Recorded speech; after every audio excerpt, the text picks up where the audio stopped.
পত্রপত্রিকা উঠলো যে প্রাক্তন কেন্দ্রীয় মন্ত্রী প্রতিমা ভৌমিকের বাংলাদেশের একজন মহিলাকে ত্রিপুরাতে নিয়ে এসেছে বিয়ে সূত্রে।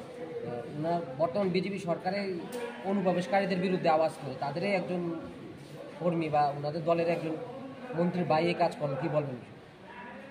তো এই ঘটনা একদিক থেকে কোনো বিচ্ছিন্ন ঘটনা না, অর্থাৎ একটা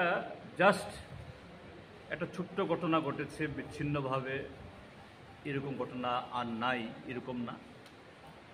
এটা এই গভর্নমেন্ট আসার পর, অর্থাৎ আজকে যারা ক্ষমতায় আছে তাদের হাতে প্রশাসনের যে নিয়ন্ত্রণ আসার পর সমস্ত শৃঙ্খলা,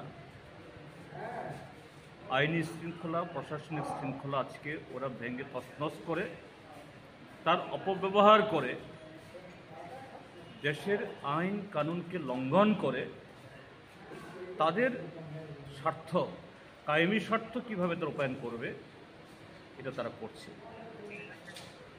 আজকে পত্রপত্রিকাও বেরিয়েছে, মাননীয়া প্রাক্তন সাংসদ, প্রাক্তন দেশের যিনি মিনিস্টার অফ স্টেট ছিলেন, এরকম পদে আসীন,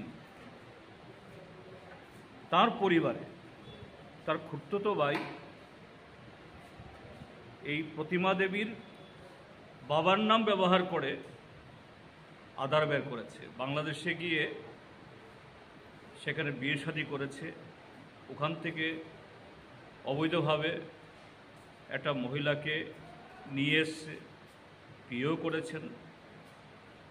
বাংলাদেশের মেয়েকে ইন্ডিয়ার ছেলে বা ইন্ডিয়ার ছেলে বাংলাদেশের মেয়েকে বিয়ে করতে পারবে না কথা বলছি না, কিন্তু আইন কানুন এটা মানতে হয়।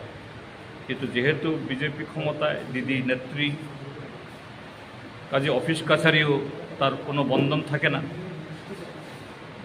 এটা শুধু এই ঘটনা না, আরও অনেক রাঘব বোয়াল আছে, নাম বলছি না, আরও অনেক রাঘব বোয়াল আছে। এমনকি মানুষের অভিযোগ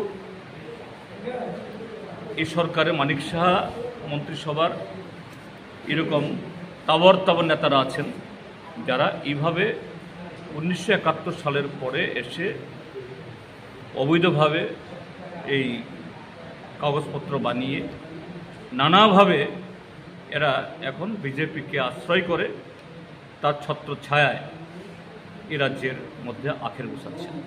তাহলে তারাই আমি বলবো এই জায়গাতে, যেহেতু পুলিশ একটা ব্যবস্থা করেছে, এটা যেন গত 7.5 বছর ধরে যে ঘটনাগুলি হয়, বিজেপির পতাকা, বিজেপির সান্নিধ্য, বিজেপির গন্ধ হলেই আইন সব শিথিল হয়ে যায়, ধারা সব উঠে যায়, না হয়। পুলিশ এটা আইনানুগভাবে আইন যে কথা বলে সেই পথেই এই প্রতিমা দেবীর ভাইয়ের ঘটনাকে তদন্ত করে, এবং তার সাথে আরও কত লোকের যোগাযোগ আছে, এই গাঁজা পাচার, গাঁজা চাষ, আরও নানা, এগুলি এই সোনামুড়া মহকুমার প্রতিটি মানুষ জানে, প্রতিটি মানুষের অভিযোগ। আমরা এই দাবি করব আমাদের বিরোধীদের তরফ থেকে, আইন যাতে আইনের মতো না চলে, তা না হলে পরে এই রাজ্যের মানুষ নিশ্চয়ই আরও জোরদারভাবে এটা নিয়ে রাস্তায় নামতে বাধ্য করা হবে। আপনাদের এই দলের একজন বয়স্ক প্রবীণ নেতা 2-1 দিন আগেই উনি প্রয়াত হন।